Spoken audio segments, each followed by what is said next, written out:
Welcome to the deep dive. Today, we're really tearing into a hefty stack of compliance documents. It's all focused on something pretty complex in higher ed right now, student identity verification, or SIV, especially for distance learning. Yeah, and it's a necessary deep dive. SIV isn't just, a nice to have. It's really fundamental for academic integrity, and it's actually mandated by U.S. federal law. Right.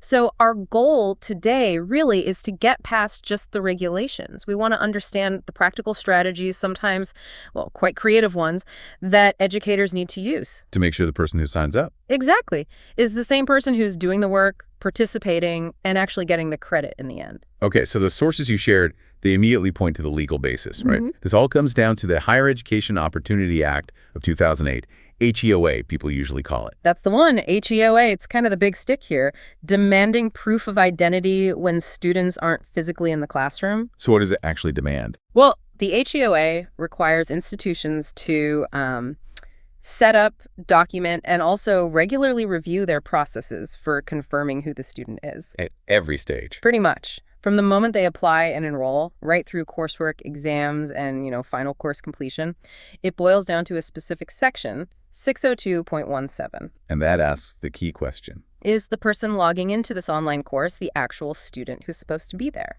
If that identity check fails, the value of the credit, the degree itself, it becomes questionable. Okay, yeah, that definitely sets high stakes. So let's unpack this a bit.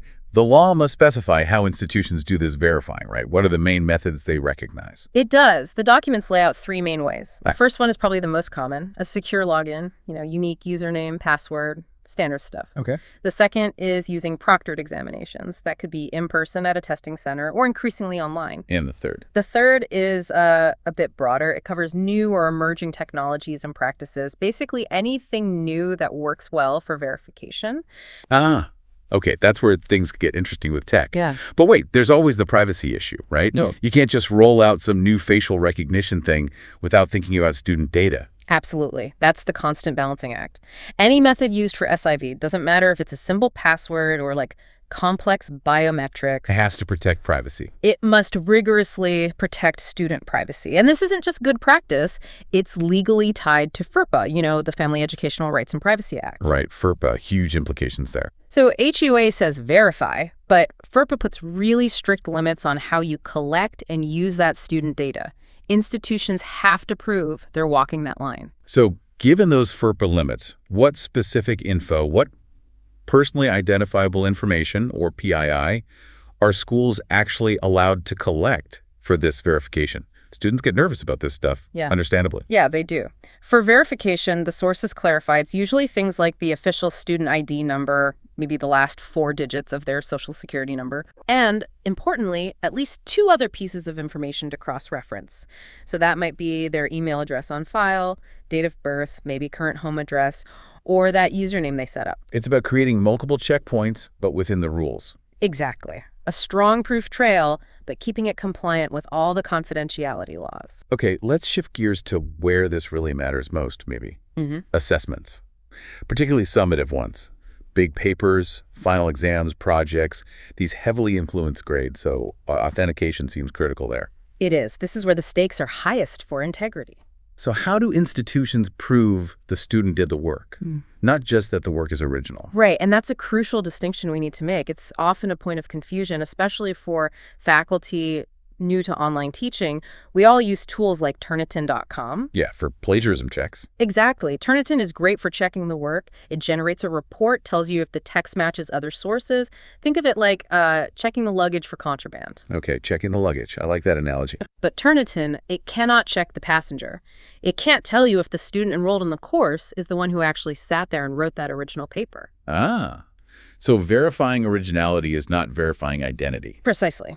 That's the SIV job. And it needs different tools, or better yet, different assessment designs. Okay, this brings up a really practical point, though. Designing, say, a complex, authentic assessment, like a case study.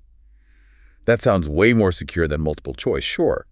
But isn't the grading workload massive compared to a bubble sheet test? Yeah. How do schools deal with that? That's definitely a real tension, and the sources acknowledge it. Look, The best practices lean towards authenticity for a reason. When you design authentic assessments, tasks that force students to apply concepts, not just recall facts. Stuff that's harder to cheat on or outsource. Exactly. It demands higher order thinking. Yes, it often means more grading time for faculty, but it also significantly lowers the risk of cheating. So in a way, it can reduce the need for maybe more invasive or costly proctoring later. So it's an investment up front in faculty time for integrity assurance down the road. Makes sense. What other, maybe simpler tips do the sources give for assessment formats? Well, besides authentic tasks, there's a preference for written exams, especially with essay or short answer questions. They just inherently require students to create something original. Right. Hard to copy paste an essay answer on the fly. Yeah. And for multiple choice tests, simple things help, like randomizing the question order, maybe pulling from a larger question bank so every student gets a slightly different exam. Makes it harder to share answers. Definitely. And sort of the baseline for everything is requiring all work to be submitted through the official password-protected learning management system, the LMS. Like Lamaku was mentioned in the documents we saw. Okay, so using the secure platform is key.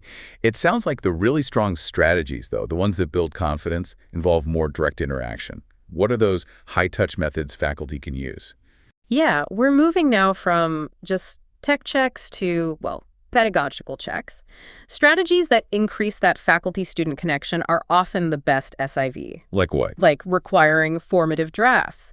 Initial versions of a paper, say, submitted for feedback, maybe from peers, too. So the instructor sees the work developing over time, sees the student's voice emerge. Exactly. It makes it much harder for a student to just submit a final paper written by someone else if you've seen the process. That makes sense. What else? And then, more directly, faculty are really encouraged to schedule individual conferences. These don't have to be long. Quick chickens. Yeah, maybe quick video calls. Yeah. The student talks about their project, their writing. It builds rapport, helps the student, and it's a direct visual and verbal identity check. Simple, but effective. I like that blend of support and verification. Now, speaking of creative solutions, you mentioned something about an honor pledge, especially if the LMS doesn't have a built-in feature. How does that work? Oh yeah, that was a neat workaround. So say your LMS, maybe like Lamaku in the source docs, doesn't just have a little checkbox for an honor code. Right. The strategy is to create a simple one-question quiz. The question is the honor pledge. I affirm this work is my own, etc. Okay. Then you use the LMS's release conditions. You set it so students must complete and submit that pledge quiz before they can even access, say, the first module's content or the assignment drop doc. Clever. It forces them to actively agree, and it's documented in the system. A gateway. Exactly. It acts like a little contract, an affirmation of integrity, and another point of documented activity by that specific user account. Okay, so we've covered interaction, drafts, pledges. Yeah.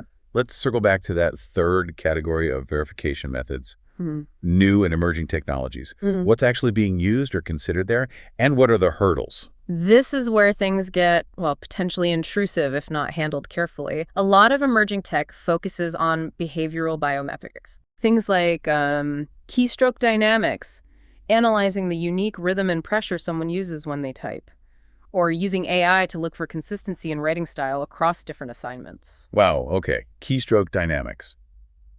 That sounds very sci-fi, but also very specific to a person. It is. These methods can be really effective for continuous verification, making sure the same person is there throughout the course, not just at the start. But the privacy bells are ringing loud here, right?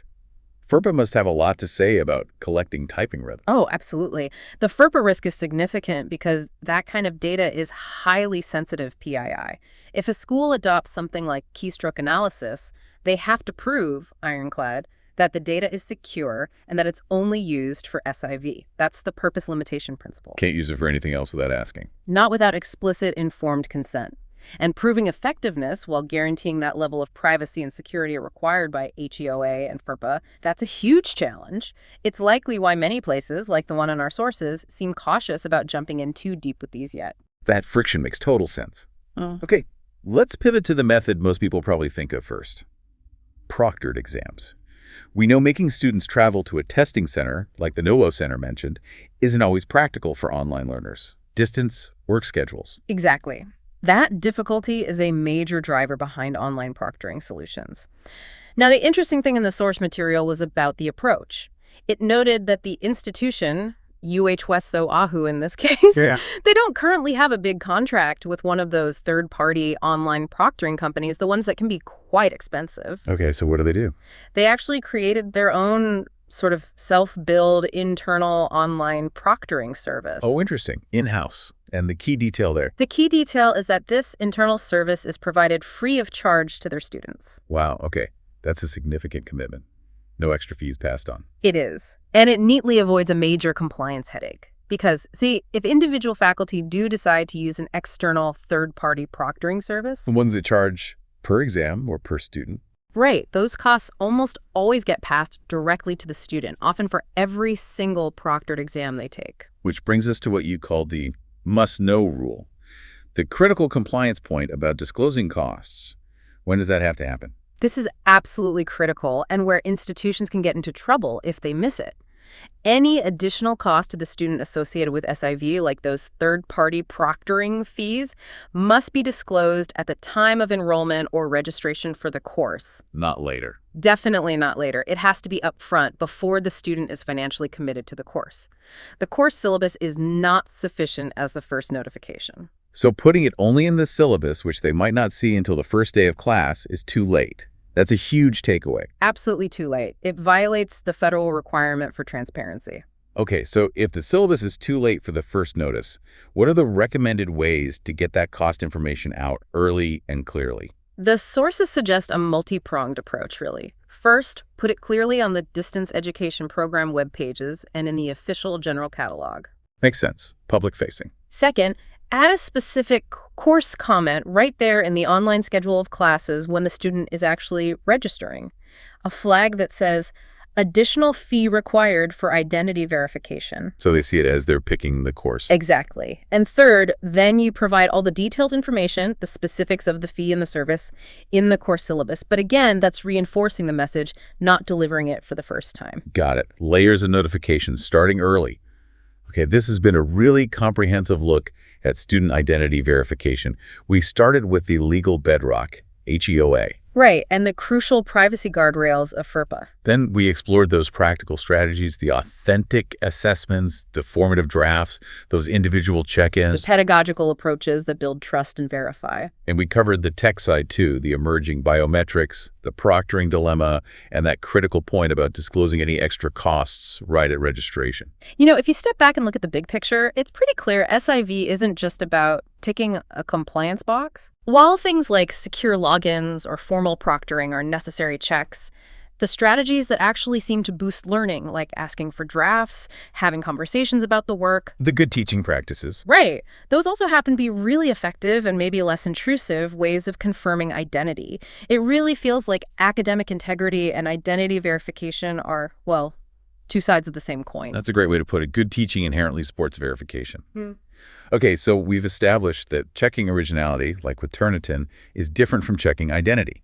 And we know accreditors like ACCJC and WASC are always pushing institutions to review these processes. Constantly evolving landscape. Exactly. So thinking about that evolution, especially with AI, biometrics, here's a final thought for you, our listener, to mull over.